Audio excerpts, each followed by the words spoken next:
Assistant. Main menu में जाके account assistant transaction उसको ओपन करें, उसमें जाके बेनिफिशरी अकाउंट नंबर 0306 91784140, फिर रिसीवर अकाउंट नंबर 0300 960 5851 और उधर 10 रुपये कम करने हैं। अच्छा, उसके बाद ये कौन बिल पेमेंट में ऊपर ऑप्शन खड़ा बिल पेमेंट, और इसमें ना पेमेंट में मेन पेमेंट में 10 रुपये कम कर दें, 4990 रुपये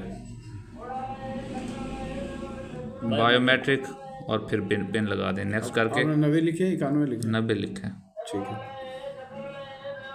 अब जरा पिन दो आखिर में जाके यहाँ पे पिन दे के फिर बायोमेट्रिक कराएं। ठीक आए बाजी, इधर आए बायोमेट्रिक करें बाजी, इधर आ बाजी दे आओ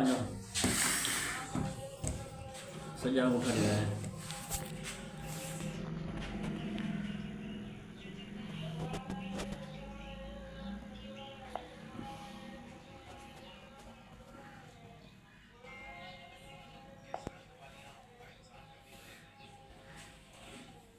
बाजी उठा लें हम।